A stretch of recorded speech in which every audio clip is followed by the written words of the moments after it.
Red టీవీలో మీ వ్యాపార ప్రకటనల కోసం ఈ నంబర్ని సంప్రదించండి. సార్ కవిత గారి ఇద్దరు పిఏలను కూడా ఈడీ అరెస్ట్ చేసింది సార్. మరి వీళ్ళిద్దరిని కూడా అప్రూవల్‌గా మార్చే అవకాశం ఉందని చెప్తున్నారు. ఎందుకంటే ఈ కేసులో చాలా మందిని అప్రూవల్‌గా మార్చింది ఈడీ. మరి ఒకవేళ వీళ్ళిద్దరు అప్రూవల్‌గా మారితే కవితకు మరింత ఉచ్చు బిగించే అవకాశం ఉంది అని అంటున్నారు. మరి అసలు ఎక్కడి దాకా వెళ్తుంది ఈ కేసు? వీళ్ళిద్దరిని ఎందుకు అరెస్ట్ చేసింది? మామూలుగా 5 మందికి ఆల్రెడీ ఈడీ నోటీసులు ఇచ్చింది కవితకు సంబంధించి. పిఎల్కి ఇద్దరికి, తర్వాత మన అనిల్కి, వీళ్ళందరికీ ఇంకొక ఇద్దరికి అవును. పర్సనల్ అసిస్టెంట్స్కి వీళ్ళందరికీ కూడా 5 మందికి నోటీసులు ఇచ్చి రమ్మనింది. బట్ అనిల్ ఏమో లెటర్ పెట్టాడు, నేను 10 రోజులు రాలేను అని పెట్టాడు. అందుకని ములాఖాతకు కూడా ఆయన రావట్లేదు. అయితే ఇద్దరు పిఏల్ని ఈడీ అదుపులోకి తీసుకున్నట్టుగా తెలుస్తుంది. ఒకరు రోహిత్ రావు, ఇంకొకరు రాజేష్. వీళ్ళిద్దరు కూడా కవితకు పిఏలుగా ఉంటున్నారు. వాళ్ళిద్దరిని కూడా అదుపులోకి తీసుకున్నారు. వాళ్ళ ఫోన్లు ఆల్రెడీ ఈ 5 మంది ఫోన్లు కూడా ఈ కవితను అరెస్ట్ చేసిన రోజే ఆ ఫోన్లు స్వాధీనం చేసుకున్నారు. ఇప్పుడు ఇద్దరిని గత 2 రోజుల నుంచి ఈడీ విచారిస్తుంది. మామూలుగా ఈడీ ప్యాటర్న్ కానీ ఈ కేసులో చూస్తే ఎక్కువసార్లు టార్చర్ చేస్తున్నారు అన్న ఆరోపణలు ఈడీ మీద పదే పదే చేస్తున్నారు. సంజయ్ సింగ్ చేశాడు, తర్వాత వైఎస్ఆర్సిపి వాళ్ళు చేశారు, అరబిందో ఫార్మా సంబంధించిన శరత్ చంద్రారెడ్డిని కూడా అలాగే టార్చర్ చేసి అతన్ని అప్రూవర్గా మార్చారు. ఆ కేసులోనే ట్రైడెంట్ యాంబర్స్ అని అరవిందో ఫార్మా సిస్టర్ కన్సర్న్, దాని CEO అతన్ని కూడా, చందన్ రెడ్డి అతని పేరు, అతన్ని కూడా టార్చర్ చేశారు. ముఖ్యంగా ఇక్కడ వచ్చి ఎవరైతే డిప్యూటీ డైరెక్టర్ భానుప్రియ మీనా గొడవ పడిందో కేటీఆర్, ఆమె ఆ చందన్ రెడ్డిని టార్చర్ చేసిందని, ఆ దెబ్బకి ఒక చెవి వినబడట్లేదని కూడా వాళ్ళు ఆరోపించారు. సో ఈ విధంగా ప్రతి ఒక్కరిని టార్చర్ చేసి అప్రూవల్గా మారుస్తున్నట్టుగా ఆరోపణలు ఉన్నాయి. మనకు తెలుసు వివేకానంద రెడ్డి కేసులో కూడా సిబిఐ వాళ్ళు కూడా ఇదే మోడస్ ఆపరెండిని అమలు చేశారు. అంటే వాళ్ళని టార్చర్ చేయడం, అప్రూవల్గా మార్చేయడం, తాము చెప్పిన స్టేట్మెంట్లు వీళ్ళే రాసి వాళ్ళ దగ్గర సంతకాలు తీసుకోవడం, ఈ అప్రూవర్లు చెప్పినారని చెప్పి ఫర్దర్ అరెస్టులు చేయడం, ఇది మోడస్ ఆపరెండిగా కనబడుతుంది. సో అలాగా ఇప్పుడు ఈ ఇద్దరు పిఏలను అరెస్ట్ చేయడం వల్ల, వీళ్ళు అప్రూవర్గా మారడం వల్ల వీళ్ళు మరిన్ని విషయాలు చెప్పారని చెప్పి రేపు కోర్టుకు వీళ్ళు ప్రొడ్యూస్ చేస్తారు. కోర్టులో ప్రొడ్యూస్ చేసినప్పుడు సాక్ష్యాలు బలంగా ఉన్నాయని చెప్పి కోర్టు ఏం చేస్తుంది, కవితకు జ్యుడిషియల్ రిమాండ్ విధిస్తుంది. దానివల్ల ఈమె జైలుకి వెళ్ళే అవకాశం ఉంది. ఈ కేసులో ఆల్రెడీ 1 year పైన బెయిల్ రాకుండా ఉన్న వాళ్ళు ఉన్నారు. సంజయ్ సింగ్ ఎంపీ, ఆప్కి ఆయన ఉన్నాడు. తర్వాత మన Manish Sisodia excise minister cum deputy CM Delhi, ఆయన జైల్లో ఉన్నాడు. సో సంజయ్ సింగ్ కూడా ఆ మధ్య ఆరోగ్యం బాగాలేకపోతే టెంపరీ బెయిల్ ఇచ్చారు. దాని తర్వాత మళ్ళీ ఆయన్ని లోపలికి తీసుకెళ్ళిపోయారు. సో ఈ విధంగా చాలామంది జైల్లో ఉన్నారు ఈ కేసులో. సో ఈమెను కూడా జైలుకి పెట్టే అవకాశం ఉంది. ఈమెను ఎందుకు పెట్టాలంటే ప్రధానంగా ఈమె మీద కంటే కూడా కేజ్రీవాల్ మీద మోడీ సీరియస్గా ఉన్నాడు. కేజ్రీవాల్ని ఎలక్షన్ లోపల వేయించేయాలని. ఎందుకంటే నెక్స్ట్ ఎలక్షన్లో ఇటు కేజ్రీవాల్ ఏంటంటే ఢిల్లీ వరకే పరిమితం కాలేదు. ఆయన పంజాబు, గుజరాత్, గోవా ఈ రాష్ట్రాలంతా కూడా విస్తరించాడు. పంజాబ్లో ఓన్ గవర్నమెంట్ ఫామ్ చేయగలిగాడు. అంటే కొంత క్లీన్ ఇమేజ్ ఉంది, కొంత అర్బన్ ఓటర్స్లో మంచి ఇది ఉంది కేజ్రీవాల్కి. సో అందుకని ఆ క్లీన్ ఇమేజ్ని డ్యామేజ్ చేసి తనని కూడా ఈ కేసు లోపలికి పంపించేస్తే ఆప్ ఇంకా ఖతమైపోతుంది అన్నది మోడీ వ్యూహంగా మనకు కనబడుతుంది. అందుకని కేజ్రీవాల్ నిన్న ఢిల్లీ హైకోర్టులో పిటిషన్ వేశాడు. నాకు ఇప్పటి వరకు 9 సార్లు ఈడీ నోటీసులు పంపించింది. నేను రౌస్ అవెన్యూ కోర్టులో పిలిస్తే వెళ్ళాను, రౌస్ అవెన్యూ కోర్టు నాకు బెయిల్ ఇచ్చింది, మళ్ళీ ఇప్పుడు ఈడీ నోటీస్ పంపించింది. అసలు నేను సాక్షినా దీంట్లో లేకపోతే నిందితున్నా అని ఆయన అడుగుతూ, నాకు ఈ కేసుకి ఏ రకమైన సంబంధం లేకపోయినా నన్ను ఇరికిస్తున్నారు అని చెప్పి హైకోర్టులో పిటిషన్ వేశాడు. హైకోర్టులో విచారణకి రాబోతుంది. దీనికి అంటే ఇతను హైకోర్టుకి వెళ్తున్నాడని చెప్పి ఈడీ ఒక ప్రెస్ నోట్ రిలీజ్ చేసింది. ఆ ప్రెస్ నోట్లో ఇతన్ని అక్యూజ్డ్ లాగానే కుట్రదారుడు అనే పేర్కొనింది. అంటే ఇతను కవిత కలిసి కాన్స్పిరసీ చేశారు, ఈ మొత్తం ఢిల్లీ ఎక్సైజ్ పాలసీ 2021-22 సంవత్సరానికి గాను కొత్త పాలసీని తీసుకురావడంలో వీళ్ళు ప్లాన్ చేశారు. ఇందులో దాదాపు 100 కోట్లు లంచం అనేది యాప్కి ముట్టింది. ఈ లంచాన్ని ఆర్గనైజ్ చేసింది కవిత, సౌత్ లాబీ, లిక్కర్ లాబీ అనేది వాళ్ళ ఆరోపణ. సో ఈడీకి సంబంధించి ఇంకొక పరిణామం నిన్న సుప్రీంకోర్టులో చోటు చేసుకునింది. అదేంటంటే ఇంకొక కేసు, అది ఈ కేసుకు సంబంధం లేదు. మన హేమంత్ సోరెన్ ఆ మధ్య జార్ఖండ్ సీఎంని ఈడీ అరెస్ట్ చేసింది. ఒక మైనింగ్లో కుంభకోణం జరిగిందని.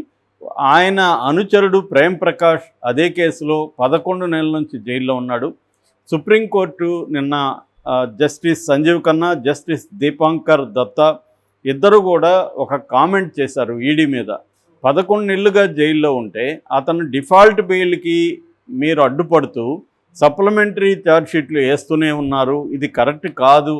అతను డిఫాల్ట్ బెయిల్కి అర్హుడు. మీరు ట్రయల్కి వెళ్లకుండా సప్లిమెంటరీ బెయిల్ ఛార్జ్షీట్లు వేసి అతని కావాలనే వాంటెడ్లుగా అతని అరెస్టును పొడిగిస్తూ ఉన్నారు అనేది వీళ్ళిద్దరూ అభిప్రాయపడ్డారు. దాన్ని తేల్చమని ఏప్రిల్ 29కి ఆ కేసుని వేశారు.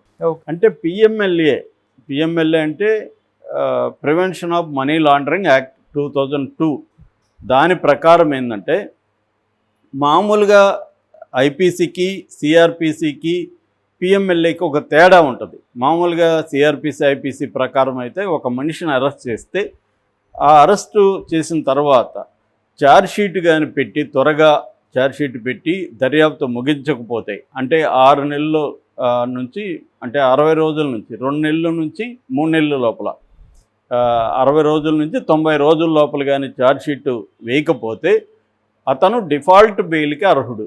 డిఫాల్ట్ కంటే బై డిఫాల్ట్ అతను బెయిల్ ఇచ్చేయచ్చు అతను అడగకపోయినా కూడా. సో ఎందుకంటే ఈ కేసులో దర్యాప్తు సంస్థ ఫెయిల్ అయింది కాబట్టి ఛార్జ్షీట్ వేయడంలో, అది ఫైనల్ ఛార్జ్షీట్ వేయాలి. కానీ వీళ్ళు ఏం చేస్తున్నారంటే తెలివిగా కంటిన్యూ చేస్తూ ఉన్నారు, సప్లిమెంటరీ ఛార్జ్షీట్లు వేస్తూనే ఉన్నారనమాట. అందువల్ల సుప్రీంకోర్టు బెయిల్ ఇవ్వడానికి కష్టమవుతుంది. రెండోది, పిఎంఎల్ఏ చట్టానికి మిగతా చట్టాలకు ఉన్న ఒక మెయిన్ తేడా ఏంటంటే ట్విన్ కండిషన్ అంటారు. ట్విన్ కండిషన్ అంటే సెక్షన్ 45 ఆఫ్ పిఎంఎల్ఏ ప్రకారం 2 కండిషన్లు ఉన్నాయి బెయిల్ ఇవ్వడానికి. జడ్జెస్ ఇవ్వాలనుకున్నా కూడా వాళ్ళు ఇవ్వలేని ఒక 2 కండిషన్లు ఏంటంటే, ఒకటి, అతను నిర్దోషని నమ్మాలి, అంటే రీజనబుల్లీ హీఈస్ ఇన్నోసెంట్ అని కోర్టు నమ్మగలగాలి. అంటే మామూలుగా అయితే బెయిల్ ఇవ్వడానికి ట్రయల్ చేయొద్దని సుప్రీంకోర్టులు అనేకసార్లు చెప్తాయి. ఐపీసీసీఆర్ ప్రకారం బెయిల్ డిస్కషను 15 నిమిషాల కంటే ఎక్కువ వద్దు. అతనికి బెయిల్ అనేది, bail is normal, jail is exceptional. Bail అనేది అతని హక్కు, ఎక్సెప్షన్ కండిషన్లోనే జైల్లో పెట్టాలి. ఎప్పుడు బెయిల్ రిజెక్ట్ చేయాలంటే ఈ వ్యక్తికి ఏమన్నా ఫ్లైట్ రిస్క్ ఉందా, అంటే విదేశాలకు పారిపోతాడా, లేకపోతే సాక్షులను బెదిరిస్తాడా, సాక్ష్యాధారాల్ని ట్యాంపర్ చేస్తాడా, అంటే తారుమారు చేస్తాడా అన్న ఈ 3 విషయాల్ని పరిగణలోకి తీసుకొని అతనికి బెయిల్ ఇవ్వచ్చు అని సుప్రీంకోర్టు చెప్పాయి. కానీ అంటే అక్కడ అతను నేరస్తుడు కాదా అనేది అప్పుడు బెయిల్ ఇవ్వడానికి అది క్రైటీరియా కాదనమాట. కానీ పిఎంఎల్ఏ కేసులో సెక్షన్ 45లో అతను ఇన్నోసెంటా కాదనేది క్రైటీరియా. ఇన్నోసెంట్ కాదని కోర్టు నమ్మితేనే బెయిల్ ఇవ్వాలి, లేకపోతే ఇవ్వకూడదు. That is one thing. Second condition ఏంటంటే, అతను బెయిల్ ఇచ్చిన తర్వాత నేరం చెయ్యడు అని కూడా కోర్టు నమ్మాలి. సో ఈ 2 నమ్మాలంటే పబ్లిక్ ప్రాసిక్యూటరు వాదనలో కూడా సుదీర్ఘంగా వాదించినా కూడా కోర్టు వినాలి. 15 మినిట్స్ రూల్ లేదు దీనికి. అందువల్ల ఏమవుతుందంటే వీళ్ళు అతను దోషని నిరూపించడానికే ట్రై చేస్తూ ఉంటారు. దోష అయినప్పుడు బెయిల్ రాదు. సో ఈ ట్విన్ కండిషన్లు ఎందుకు పెట్టారు అసలు పిఎంఎల్ఏలు అంటే, ఈ మనీ లాండరింగ్ అనేది ఇంటర్నేషనల్ వ్యవహారం. మనీ లాండరింగ్ అంటే నేను ఆల్రెడీ మన వీడియోలో ఎక్స్ప్లెయిన్ చేశాను. సింపుల్గా చెప్పాలంటే బ్లాక్ మనీని వైట్ మనీగా చేసుకునే ప్రాసెస్ని మనీ లాండరింగ్ అంటారు. ఇది ఇంటర్నేషనల్గా అనేక దేశాల్లో దొంగ కంపెనీలు, షెల్ కంపెనీలు పెట్టి అక్కడి నుంచి బ్లాక్ మనీని వైట్గా చేసుకునే ప్రాసెస్ ఉంది. కాబట్టి ఇది అంతర్జాతీయంగా జరుగుతుంది కాబట్టి ఈ క్రైమ్ని చాలా మన దేశ సార్వభౌమత్వానికి ఆటంకం కలిగిస్తుంది, సమైక్యతకి ఆటంకం కలిగిస్తుంది అన్న ఉద్దేశంతో ఈ సపరేట్ చట్టాన్ని చేసి దీంట్లో బెయిల్ కూడా స్ట్రిక్ట్గా చేశారు. కానీ ఇదేమవుతుంది, రాజకీయ ప్రత్యర్థుల మీదకి ఈ పిఎంఎల్ఏ అని విపరీతంగా వాడుతున్నారు మోడీ గవర్నమెంట్లో. సో ఇది అన్ని వైపుల నుంచి ఒక ఆందోళన నెలకొంది. ఈ కాంటెక్స్ట్లో కవిత సుప్రీంకోర్టులో పిటిషన్ వేసింది, అది ఈరోజు విచారణకు రాబోతుంది. ఎందుకంటే ఈ కేసులో అసలు ఏ రకమైన ఆధారాలు నా మీద లేదు, ట్రయల్ ఆఫ్ మనీ అంటాం మనం. చంద్రబాబు కేసులో కూడా వాళ్ళు అదే వాదించారు, ట్రయల్ ఆఫ్ మనీ లేదని స్కిల్ డెవలప్మెంట్ కేసులో. అంటే దీంట్లో కూడా ఇప్పటివరకు ఒక పైసా దొరికింది లేదు, ఓన్లీ చెబుతున్నారు 100 కోట్లు ఇక్కడ నుంచి ఇక్కడికి పోయిందని చెప్తున్నారు, కానీ ఎక్కడా ఏమీ డబ్బులు దొరకలేదు. రెండోది ఏ రకమైన మెటీరియల్ ఎవిడెన్స్ కానీ డాక్యుమెంటల్ ఎవిడెన్స్ కానీ వీళ్ళ దగ్గర లేదు. ఓన్లీ అప్రూవర్లుగా మారిన వాళ్ళు చెప్పిన దాన్ని బట్టి అరెస్టులు చేస్తున్నారు అనేది సుప్రీంకోర్టు కూడా వ్యాఖ్యానించింది. సో ఈ కాంటెక్స్ట్లో కవిత కూడా ఇప్పుడిప్పుడే బయటకు వచ్చే పరిస్థితి లేదు. ఒకవేళ సుప్రీంకోర్టు ఏమన్నా ఊరటిస్తే చెప్పలేం, కానీ అదర్వైజ్ అయితే ఈ యాక్టివ్ చాలా కఠినంగా ఉంటుంది, ఈడీ కూడా చాలా కఠినంగా ఉంది. ఎందుకంటే కవిత ఒకటే కదా టార్గెట్, కవితని ఎరగా వేసి కేజ్రీవాల్ని లోపలికి లాగాలి. కేజ్రీవాల్ని లోపలికి లాగాలంటే కవితకు బెయిల్ ఇస్తే కేజ్రీవాల్కి ఈజీ అవుతుంది. అందుకని నాకు తెలిసి కవితకు బెయిల్ వచ్చే అవకాశం లేదు, మరింత వచ్చు బిగిస్తున్నట్టుగా కనిపిస్తుంది.